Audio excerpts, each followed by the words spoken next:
The Gina and Matty podcast. A delivery company has apologised after a woman discovered a parcel in her garden that she ordered more than 2 years ago, and that she said it didn't come, and they were like, no, we definitely delivered it. See, these days they take a photo of where they've left it and stuff, or they'll text you and say it's arrived. But back then, so she thinks that the courier driver must have just flung it over the fence. So she couldn't find it anywhere. I have looked up. There is some weird stuff people have found. A bag of cash. So a man in Illinois was just picking vegetables in his garden and he noticed the corner of a nylon bag sticking out of the ground. Upon further investigation, he found £111,000 in cash. Holy moly. What do you got? Have you got to hand that in? Well, he was concerned it was robbers, Yeah. and the robbers would come back looking for it. Oh, So yeah, true. he did go to the police because I think you'd take it and move house. 100%. You have to move house. A cannonball? Someone was digging to build a new fish pond in an urban backyard. He dug up a cannonball, and after researching the area he lived in, he discovered that his house was on top of a defensive line from a Battle of New Orleans. This How in good America. is that? And it was actually a cannonball from 1812. Russell's in Lisarow. Hello, Russ. What have you found in your yard? Bit of a backstory. My mother's maiden name is Margin, as in the Margin soft drinks. Yep. When we bought the house in Lisarow, we started doing some repairs out the backyard, dug a hole, and I found a sign for Margin soft drinks. Oh, that's a sign. Literally. Turns out, apparently, the foreman for Margin soft drinks used to live there. Incredible. Now, have you kept that? Have you done it? Cleaned it up, kept it, and got it somewhere nice and on display, mate? It's not on display yet, but it has been cleaned up. Beautiful. We just saw Lozzie's just found Margin's Gosford ginger beer. So like a soft drink company that was on the Based Central here. Coast. Huh. Wow. Joe's in Bonnells Bay. G'day, Joe. What have you found in your yard? Well, I'm originally from England, and where I lived was very close to London. And my house was built just before the war in the 1930s.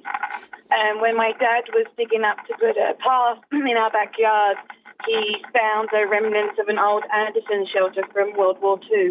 Oh, my Lord. How far down did he have to dig? Not too far down, because usually they were just a little bit down, and then they covered them with like mud and grass and stuff, so the tops were like out of the ground. Right. Usually, yeah. So he didn't have to dig too far down, maybe a metre or so before he found some. It wasn't the whole thing, because I think the owners before must have took it down after the war, because they didn't need one anymore. But yeah, so he found parts of an Anderson shelter. That's fascinating. Wasn't expecting an Anderson shelter when we put this call out. It's a shame it wasn't still there. You turned that into a ripper man cave. Nikki's in Hornsby. Hi, Nikki. Hey. What's your story? It's actually what my dad decided to try and bury to really mess with, like, future generations. Amazing. He's a ceramicist and a potter, and then everywhere we ever travel, we always sneak back bits of pottery. And then he's buried them all through the yard. So we've got some stuff that we snuck back through Pompeii that we got some. When I was over in Japan, I snuck some broken bits back from Japan, and I think my mum's brought stuff back from China and some things back from Hawaii. And they're all broken bits of pots that he's just buried all over the yard to mess with future archaeologists. That's taking growing pot to a whole new level. So funny, Nikki. Thanks for your call. I'm sure we'll hear from you or see you on an episode of Border Patrol real soon. Have a great day. See you, mate. Thanks. Gina and Matty. Gina, let's have a little bit of a look inside the glossies and find out what is happening in the world of showbiz. Look, hold on to your witches' hats, because Practical Magic 2 with Nicole Kidman and Sandra Bullock is coming. So it's confirmed they're back?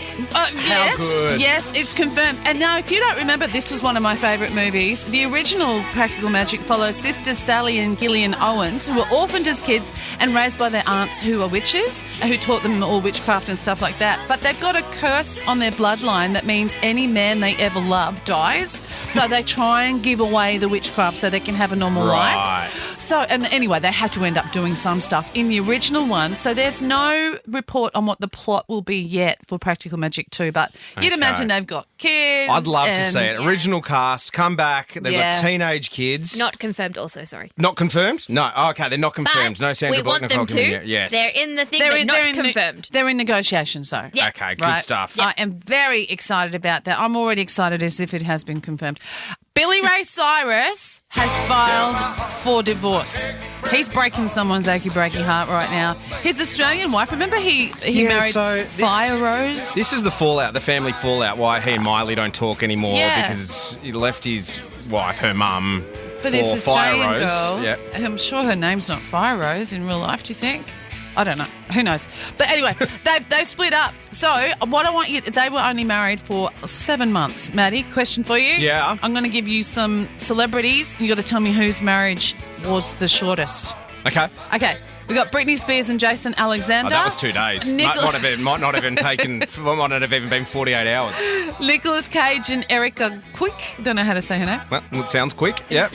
Nicolas Cage and Lisa Marie Presley. Oh, yeah, that's right. They were married. And she married Michael Jackson too, didn't she? Did they get married or engaged? Yeah, they got married as well. And Billy Ray Cyrus. So who do you think had the shortest marriage Britney. out of those? Brittany.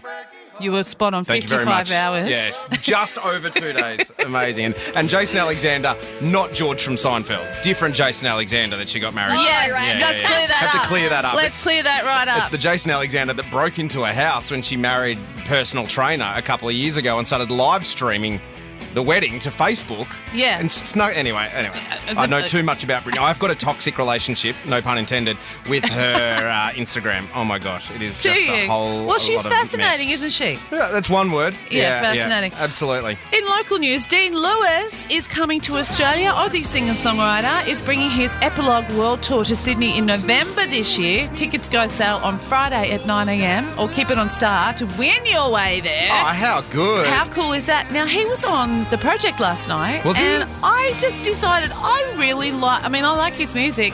He loves his grandma.